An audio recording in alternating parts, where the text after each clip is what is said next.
Welcome, everyone, to our webinar on effective program evaluation. Today, we are going to explore a practical 5-step approach to evaluation that helps us truly understand what's working in our programs and how we can continuously improve. Evaluation is not just about reporting numbers, it's about learning and growing. And so today, we'll really dive into how to make it an integral, valuable part of your work. This presentation was produced under U.S. Department of Education contract number GS00F115CA with Synergy Enterprises, Inc. The views expressed herein do not necessarily represent the positions or policies of the U.S. Department of Education. No official endorsement by the U.S. Department of Education of any product, commodity, service, or enterprise mentioned herein is intended or should be inferred. Course, here are your program officers at the Office of Indian Education. If you have questions or need assistance throughout your grant journey, these are the lovely people that you go to for that. And for today, you have myself and Ensign leading this webinar. Hi, Ensign.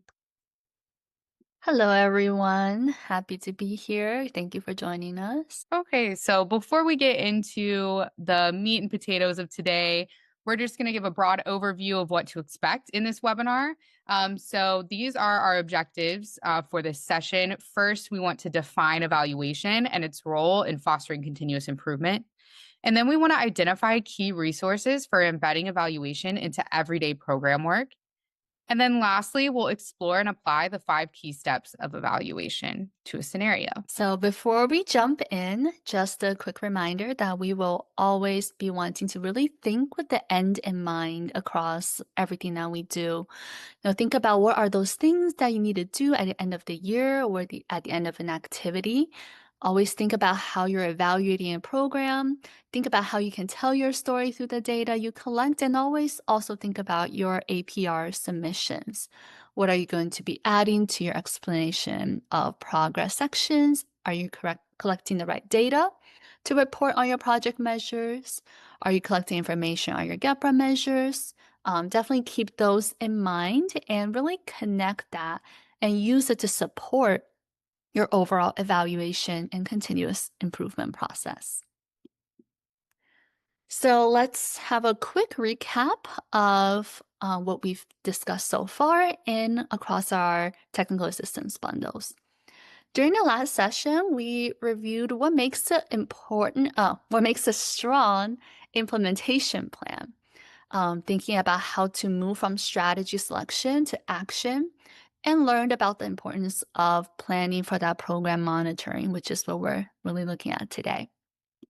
And this is all after we have identified our local needs through a needs assessment. We've selected which activities will be best supported to suit our needs and looked at a work-based learning example, which are also part of this whole continuous improvement process. So at this point in the series, again, we've identified local needs, selected activities that are evidence-based or based on promising practices, planned and implemented. And now it's time to pause and ask, what is working, what is not, and how do we know? And that is where evaluation comes in. Hopefully throughout this entire process, you have been already doing evaluations, even if it's like many more formative ones throughout this whole time, but this webinar will be more on, after a certain amount of time, how to really take the time and really reflect and evaluate. So here are just some of the key resources and tools that provide some of the evidence base for this presentation. These are also going to be linked in the video description, along with some additional infographics and tools that we have created to accompany this presentation. So we hope that you find them helpful. They will be linked in the video description. So what is evaluation? There's a lot of different ways to think about it, but according to the Indigenous Evaluation Framework by LaFrance and Nichols, evaluation is the means by which we arrive at an understanding of the program to determine what works, why, and provide a full description of what happened.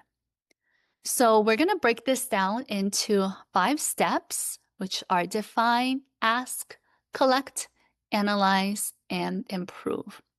This, of course, is not a new concept at all. Tribal communities have long used these cycles to guide learning and growth. And there's, of course, many different frameworks for evaluation. And this 5-step process is just the one that we will focus on today. And we hope that, throughout the whole time you're implementing your projects, you'll be doing maybe not the full version of all of these steps, but doing at least a little bit of this process throughout your project implementation. This is just a framework that we will be really focusing on today. It starts with defining the purpose, understanding why you're evaluating and what you're hoping to learn. And then from there, you can develop clear questions that guide your inquiry, and then choose methods that really support your goals. Analyze data that help you uncover the insights that you need to take action. And then finally, of course, act on what you learned. So this really helps to ensure that just every part of this evaluation process is connected and focused on supporting change and not just collecting numbers. Really translating that data into real action to improve. So let's take a look at how this will all work together. And let's also, again, think about always keeping the end in mind. Why do we want to evaluate? Obviously, it's to just submit your APR and FPR. I'm just kidding. Yes, FPRs and APRs are required, but the benefits extend far beyond that. It includes the way evaluation helps to strengthen accountability, build evidence of what works for learners, and especially Native learners, ensuring alignment with values, traditions, and goals of the communities and the populations you serve. And it also helps to build trust with funds and partners. None of this can be possible without that money, so this can also help you get that funding that you may need. Make this process tangible. We're going to use our made-up program from the previous sessions, the Pathways to Purpose program by the Red Willow Learning Circle. So this program is launching a tribally relevant work-based learning initiative for Native youth in grades 7 through 12, operating after school and during seasonal breaks. Their overarching goal is to prepare students for careers in critical areas like environmental stewardship, tribal governance, and healthcare, all while strengthening their identity and connection to community. So for grant year 1, a key project objective is that 80% of enrolled students will complete at least 2 hands-on work-based learning activities and create a personal learning plan measured by student checklists. We'll revisit this particular example throughout the presentation as we talk about each step so that we can illustrate each of those evaluation steps for you. So first, we have define. And so you want to clearly define why you're doing the evaluation in the first place. So what is the reason? What do you hope to learn or improve? And defining this purpose helps keep the evaluation grounded in community priorities and values. So it's not just an exercise in compliance or a broad swath of looking at things. It's really getting at the heart of what you want to understand and what your community values. Once you get to this stage of the continuous improvement cycle, you probably already have a clear idea of your purpose and can carry that forward into your evaluation. Or maybe the purpose has changed or shifted over time, and then you can articulate that as part of your evaluation as well. So this is what we were sharing about in terms of how we're going to connect and bring all this together through a concrete example.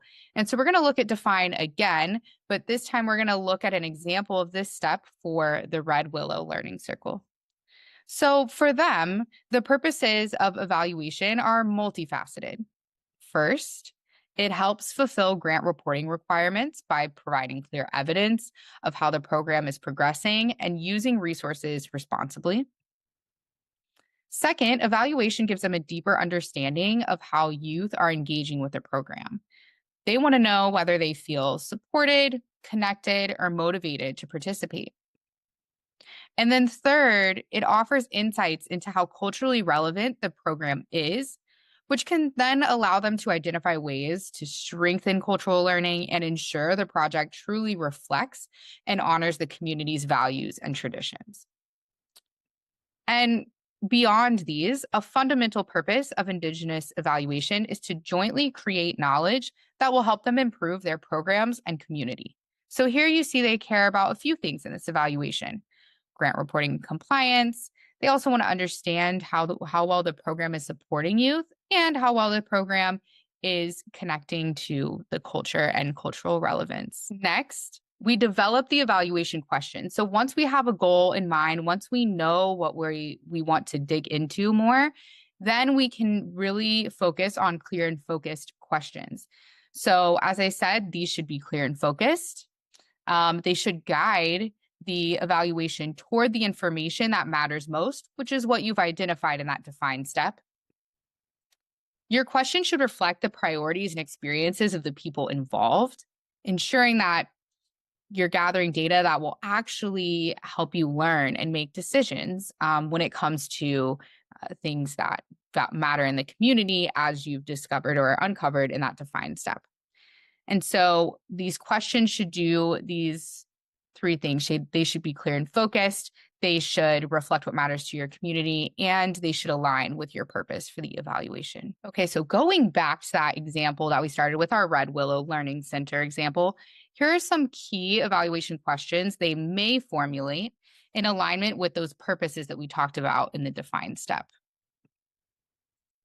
So first, are we meeting our funded goals? Are we meeting our grant goals, such as 80% of enrolled students completing 2 hands-on activities and their personal learning plans?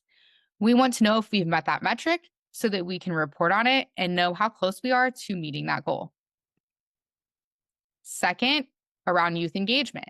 Are youth truly engaged and feeling supported? We said that's something that we wanted to know about. So we need to have clear and defined questions that are going to get us to data that can help us answer that. Next, we have, is the project culturally relevant? So do youth feel more connected to their culture? And then, what lessons are we learning to continuously improve the program and add to our evidence base of what works for our community? We want to know what insights we're gaining from this evaluation that can be added to our evidence base of promising practices and how that can benefit our community in future projects and beyond. So as you can see, by focusing our questions on what truly matters to the community and funders, which we've identified in that first step, we will end up gathering meaningful data that guides decisions and improvements, which will keep the evaluation focused and useful. Thank you, Casey. And now moving on to our third step, which is collect. And this is where we're really gathering the information that we need to answer our evaluation question. And you want to start by asking yourself, what data do we already have? I'm sure throughout the whole time you're implementing this project, you're already gathering that data. So you might be, surprised by how much useful information you already have, whether it's through attendance sheets, internal surveys, informal observations, and of course, all the data you have been collecting for your APR. And then you want to ask, now that you've taken a look at the data you already have, you now really want to think about what other data do you really need to make that data you have collected actually actionable. Sometimes maybe the data that you collected won't really be able to inform your decision making in a next step. So you really want to think about what else you need. Also, you want to think about what other data will enrich your understanding of how well your project is doing, how well your participants are doing. So this often means expanding beyond just APR data to include more qualitative insights like cultural impact, community impact, family voice, and detailed program experiences. This will really help you give a more comprehensive picture.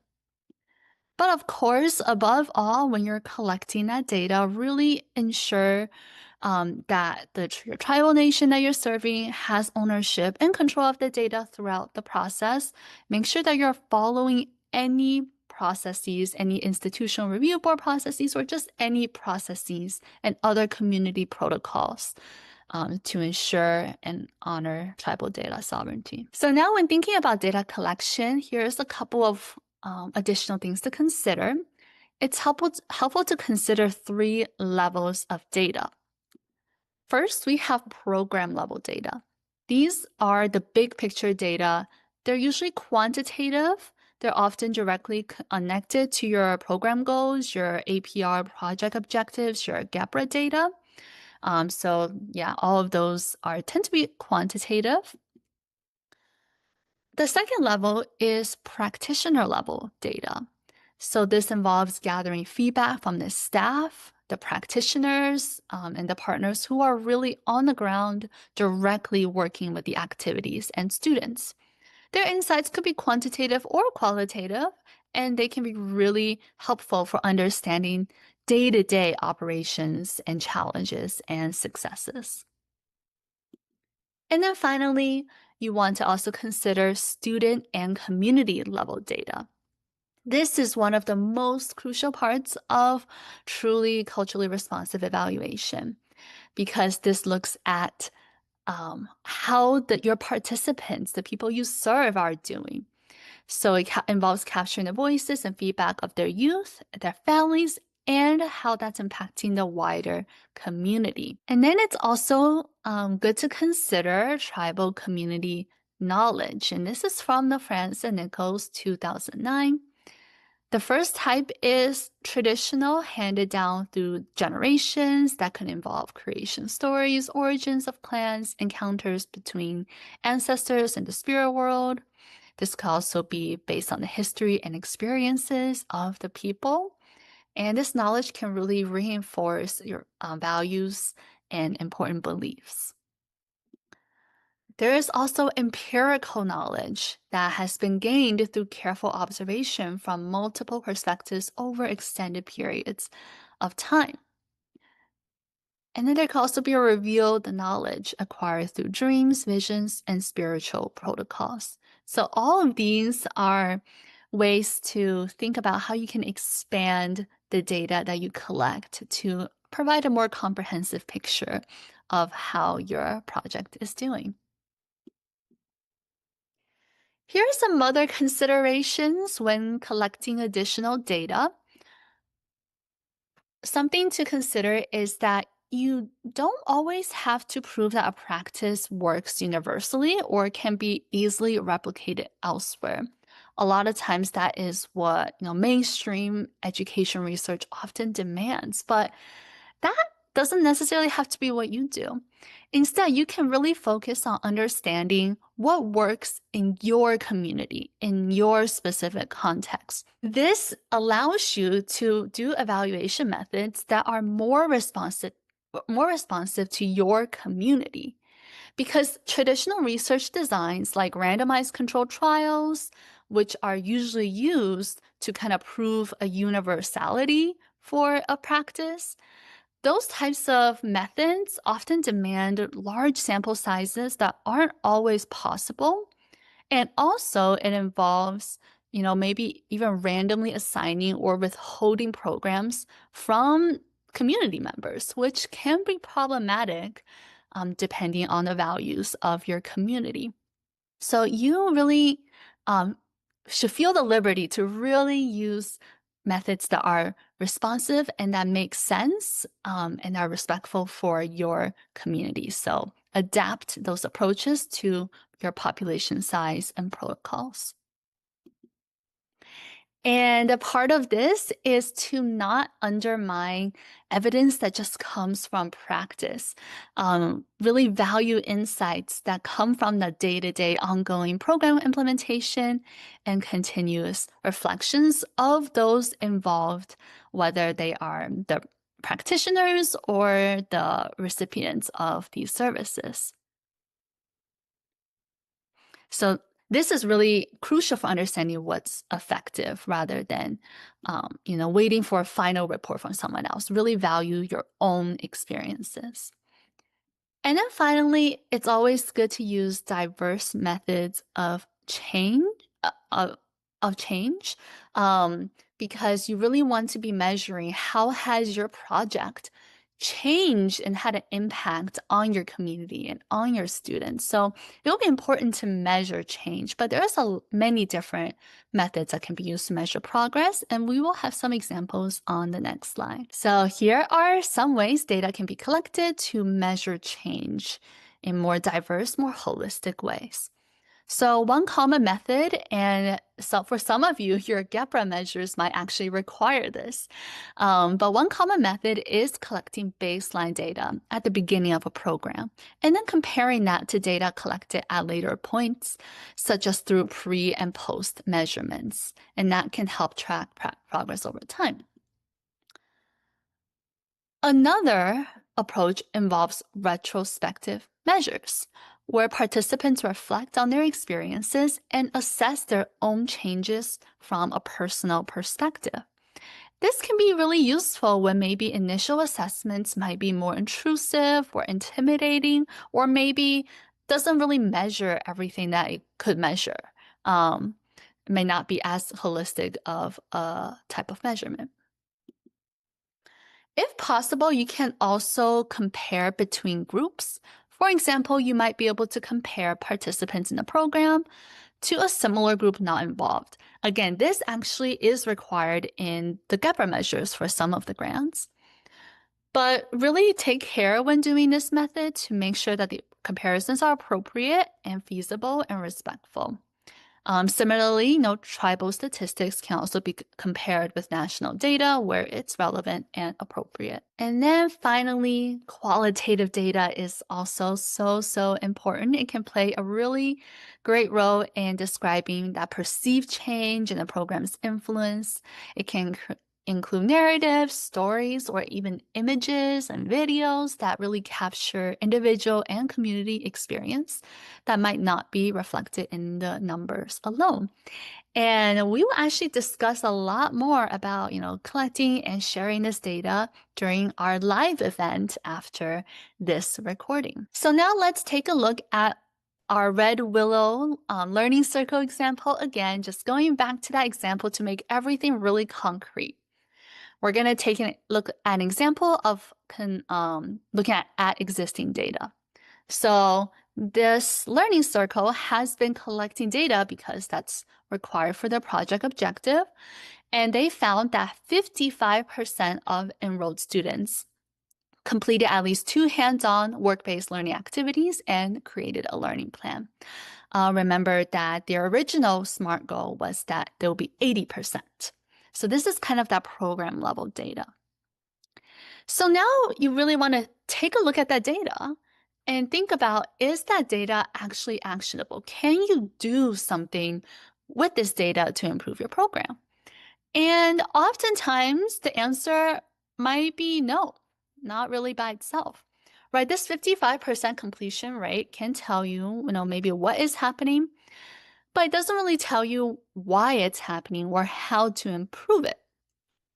You don't know if from this, if the students are finding their work-based learning placements relevant, if there's other skill gaps, if there's transportation was an issue, or maybe they prioritize other activities. You don't know what is working for those students who are completing these activities. So you don't really know, basically, from just this data, what specific things you're doing are working well or what might be hindering other students. So this really shows that there's a need to potentially collect more data. So let's take a look at what additional data Red Willow could potentially collect to really get at the why behind existing data. So something that they can incorporate might be program staff observations. One method of that could be really brief structured logs after work-based learning sessions.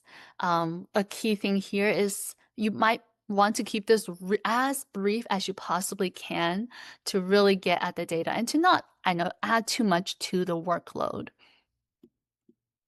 And when you're planning additional data to collect, something you can also do is think about what potential data points you might get. And I think about, based on those potential data points, can that help to inform program decisions? So that's another way to help test if the additional data you collect will really be actionable. Yeah, just think about some example responses you might get. So maybe these are some data points that you can collect. And here are some sample insights. Maybe students are more engaged with hands-on tasks based on these data points. Maybe transportation is the consistent barrier. Maybe having peer buddies increase comfort. So these are all insights that you can actually potentially act on to improve your program. So that is something to consider when you're planning additional data to collect. And of course, another level of data you might want to collect is that youth voice. So not just what the staff is observing, but really directly getting that feedback from the youth. One method is maybe really, really short feedback cards or a really, really quick oral check-in after work-based learning sessions. Here are some potential sample questions. What was the most interesting part of your work-based learning today? What was challenging? And what could make you more excited about your work-based learning placement? And then these questions can potentially yield some actionable insights. For instance, somebody might say, shadowing the tribal health director was inspiring. I learned a lot about leadership. So that lets you know that that's something that's really working. And then maybe someone else might say that they're having trouble understanding all the healthcare terms that they haven't learned in school yet. And then, of course, we also want to consider the parent, caregiver, and community perspectives to provide that final layer of understanding. Some potential methods could be really brief phone calls or a simple feedback form that is accessible and used by the community. Your questions might explore how their child is feeling about their placements and what they think could help their child get the most out of their programs. That second question can really, again, help to align your program to what the community and the parents value, which is always a really important part of these projects.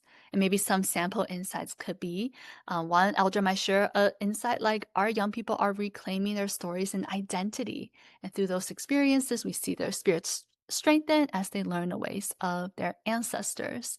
Or then maybe some parent might say that they need help with interview skills. So you can see here both, positive and areas for potential improvement. And now I want to talk briefly about just how to improve that response rate, because all of these involve, getting the community members to actually respond to your different data collection methods.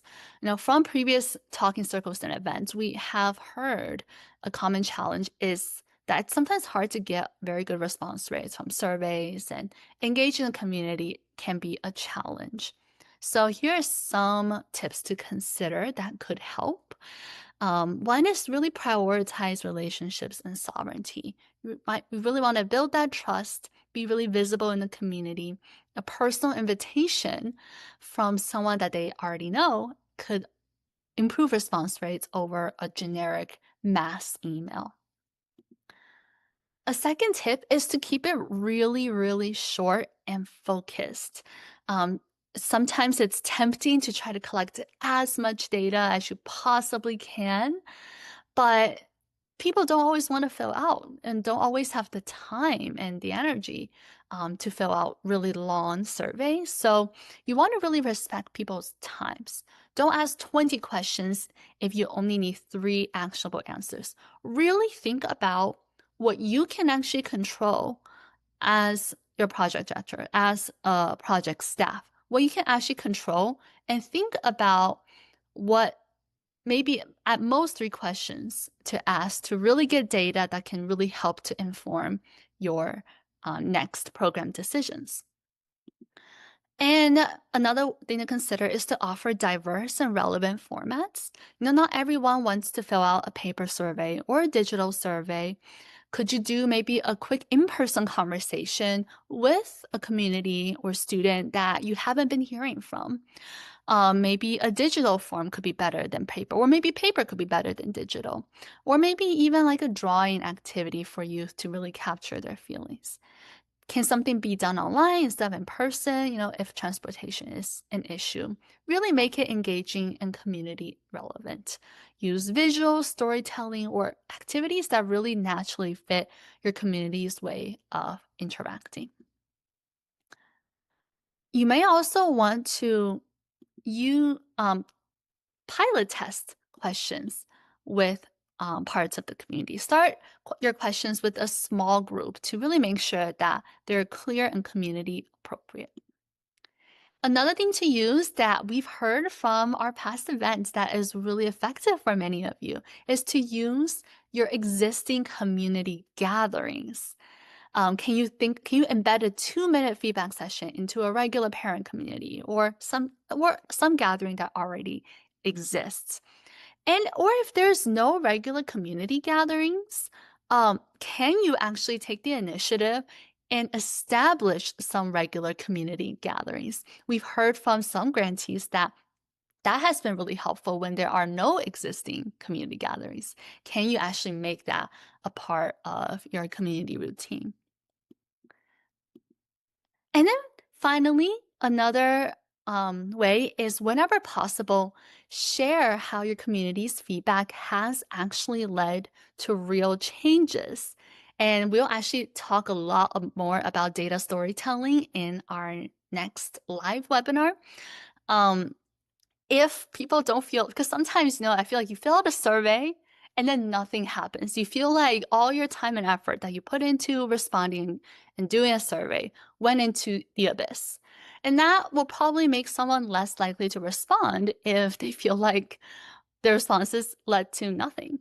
So, whenever possible, really share how feedback led to changes, or of course, sometimes you can't always act on the feedback, or explain, when you may not actually be able to act on those change. But it might be important for your community, for the people you're trying to get responses from, to know that their feedback is being heard, even if it's not always actionable.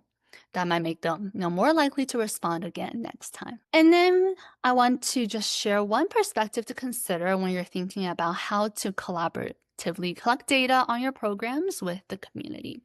This approach comes from the American Indian Higher Education Consortium's Indigenous Evaluation Framework, and that is on the use of evaluative statements. So, an evaluative statement is a way to open a conversation about your program. Instead of asking a direct question, it states that you are interested in learning and invites participants to share a story from their own perspective on their own terms. This might not always be a good fit, but when it is a good fit, it can be really powerful. It can help to shift the dynamic from a really simple Q&A to a more collaborative process of storytelling. So, for instance, instead of a direct question like, how do you think our agencies work together on this objective? Maybe you want to instead say, we would like to just learn more about what the collaborative process has been like from your agency's perspective. Or instead of the direct question, did the professional development improve your ability to provide culturally appropriate instruction? You might want to try, we are interested in learning about your experiences in the classroom since participating in this initiative and how you've been able to integrate cultural knowledge and traditions into your teaching. And again, if you want to look at any of these sources, they're all linked in the video description as well as the additional tools we have created that takes you through each step of this process. Thank you. So now moving on to step 4, which is to analyze. And so that's where we review and make sense of all this great data that we've collected. And so here it's not just about calculating numbers, but looking for patterns and understanding what the data really means. Including community members in this process helped ensure The interpretation reflects lived experience and local knowledge as well. So you want to review and interpret your data thoughtfully. You want to look for patterns and meaning beyond the numbers. As Inson shared, there are so many different methods for data collection and ways to really enrich the data that you're collecting with lots of different types of quantitative and qualitative pieces. And so you want to consider all of those and patterns across all of those as well. And then you want to make sure that you involve community voices in interpreting results and consider what voices might be missing as you interpret those results as well. So again, we're going to go back to that example, and we're going to talk about a specific example of how you might engage the community in this step. And so one way you might engage the community in this step is to use data walks to share and analyze collected data with program staff, partners, participants, and the community. And so during a data walk, you can pose 3 key questions for each piece of data. So first, we have what? And that revolves around, what does this specific piece of data tell us about our program? Or are we on track to meet or exceed our objective? And this is just the fact. It's just the observation or the quote itself. So when analyzing the data, you want to also circle back if we're thinking about our concrete example of Red Willow, they would want to circle back to that year 1 objective of 80% student completion of work-based learning experiences and ask themselves, are we on track to meet or exceed that goal? And what percentage of students did participate? So here you're really focusing on that factual, what happened or didn't happen data. Then you move to, so what? So based on what we've collected, what we see, what patterns we see, what are the implications for student experience and engagement, cultural connection, and community health in terms of our example, right? So this is where you really get into the implications of those what questions and how that data reflects student experience. What's the deeper meaning? And finally, you want to ask, now what? So based on all of this, what changes should we consider? To effectively facilitate data walks, if that's something that you're interested in trying in your own context, you should consider these tips as you think about that or develop a plan for starting a data walk. So when you want to prepare visually, you want to present data in accessible, culturally relevant visuals, and those might include charts, photos, artwork, and quotes. And you want to think about how you can keep those visuals concise for people. You also want to curate key data points or key insights. You want to pre-select 2 to 3 significant data points, both positive and challenging, to focus discussion. And that doesn't just mean quantitative data, but you do want to think very intentionally about what pieces of data you're sharing, what story it might tell, and what is going to be most impactful for your community to interact with and think more deeply about. You also want to frame open-ended questions. So consider using evaluative statements here to invite sharing and discussion. And you want to create a safe space. So emphasize that the goal is collective learning, not judgment, right? So ensure that all voices are heard and respected, and be sure to follow community protocols that exist in that space. You also want to think about active listening and note-taking. So have dedicated note takers that are there to really capture the rich discussion, insights, and proposed solutions in a way that feels comfortable for your participants. And encourage action ideas. So encourage participants to share, so what does this mean for our program? What actions do they think that you should take? And they might come up with something really amazing that maybe you didn't get to in that so what piece of the questions that can really enrich that what you do with that evaluation data and how you analyze it and move forward with it. Which brings us to step 5. Moving forward from all this data you've collected and analyzed, what do you do with that? And so step 5 is improve. So that's about using what you've learned to make changes and improvements. You want to share findings in accessible and culturally meaningful ways to build trust and engagement. So, tell people what you've learned and how you're going to use that to improve. You want to share those results in ways that resonate with your community. And this step also completes that story arc that we're talking about and turns data into a real impact that supports your community's goals. So we encourage you to review the Choosing Activities webinar from previously in our playlist for insights and suggestions on how to choose activities to help improve your program. Because as you can see, everything really within this is a cycle, and continuous improvement is a cycle. And so we're always kind of coming back to those other steps. So we really encourage you to go back to that as well, to think about where you go from this improvement piece. So I want to go back to our Red Willow example, and I want us to see how Red Willow could apply this improved step based on their insights from the analyze step. So one insight from the analysis might be that high engagement in environmental restoration work-based learning experiences is there. Maybe people are really jazzed about that.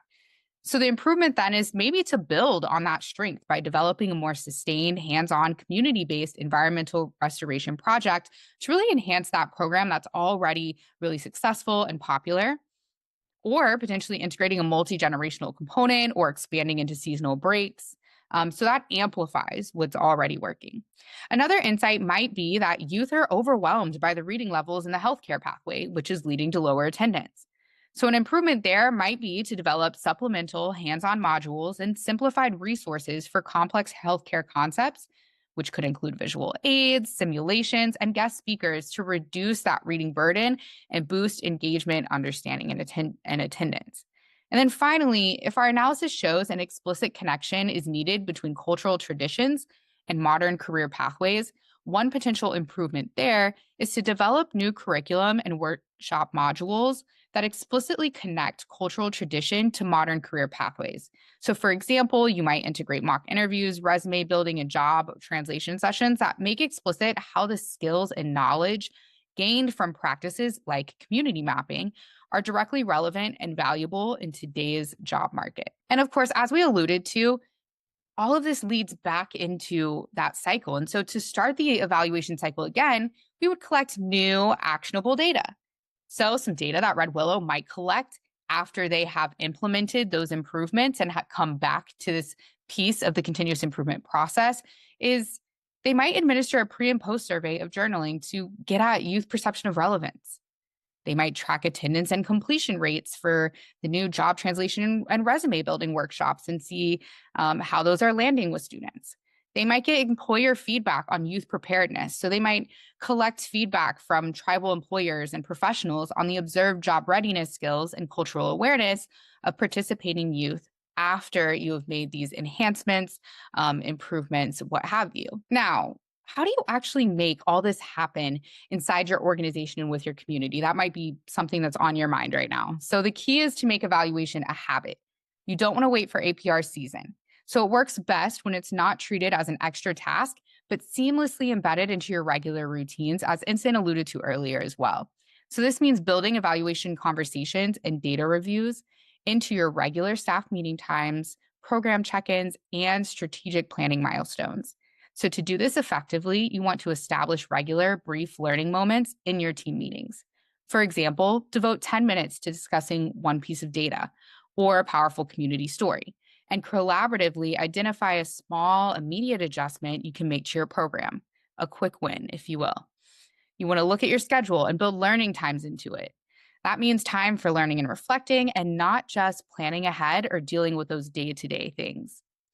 And you'll want to always align these evaluation check-ins with your grant timelines to make it even more natural. So you really want to think about the rhythm of that throughout the whole year and not just when it's due. And you want to remember that the philosophy here is that evaluation is truly about learning and adapting and not judgment.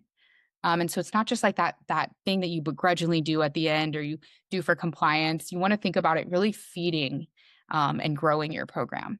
And so a powerful way to do that is to integrate evaluation into your program's logic model from the outset and show how activities lead to outcomes and how your evaluation findings continuously inform and refine that model in meaningful ways. So to help you operationalize evaluation, here's some potential roles in addition to those tips you just heard that you might consider mapping to your existing staff responsibilities. You don't need a massive team to start. Even a small core group can be effective here. But first, we have an evaluation lead. So this is someone who coordinates the entire process, schedules meetings, manages the tools. So this might be someone like your project coordinator or maybe even your project director, depending on how other responsibilities land in your organization. Then you have a data coordinator, and that person could be responsible for collecting, storing, and analyzing data, particularly quantitative data here. That might be a data analyst or someone with strong organizational skills on your team. Next, we have a community liaison, and that person might be critical in gathering qualitative data, which might include the rich stories from students, families, partners, and community members, perhaps through talking circles, focus groups, or other types of data collection methods. And that role often fits well within teaching or program implementation staffer if you have an existing community liaison, family engagement person, any of those types of roles. And finally, a reflection facilitator. That's someone that could lead team discussions and really guide that ongoing reflection process to help identify concrete improvements. This is often a natural fit for a project director or a program manager. And so, of course, you can start with a small team and then expand these roles as your capacity grows. These don't have to be these really large roles. You can just make them little bite sized pieces and contributions that are specific to the evaluation piece of your work. And there are specific tips, that you can consider as well as you're thinking about these roles. So, one, as I mentioned, is to map roles to existing staff responsibilities. So, not make it overwhelming for the budget or for your staff. Really think about how it might fit into existing roles. You might consider involving community members directly in these roles or forming a community advisory board for evaluation oversight. And this is a specific tip that really plugs into that Indigenous evaluation framework is to involve your community members directly in these types of roles that you're hearing about, or to establish that community advisory board. So that's a piece that is really tied into that Indigenous evaluation framework.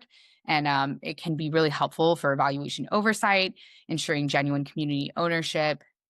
For example, you can empower your youth council to serve as a youth evaluator group, and they could be the ones really leading that data collection for peer feedback and insight. Thank you. And yeah, now that we've looked at some examples of evaluation roles in your team, we just want to go back and revisit this engagement continuum from our previous sessions. This might look familiar if you have seen our past videos.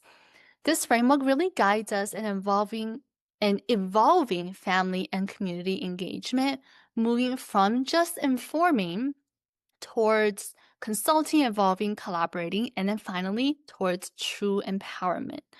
Our goal is to shift the power to really improve programs from not just your team, but to the entire community.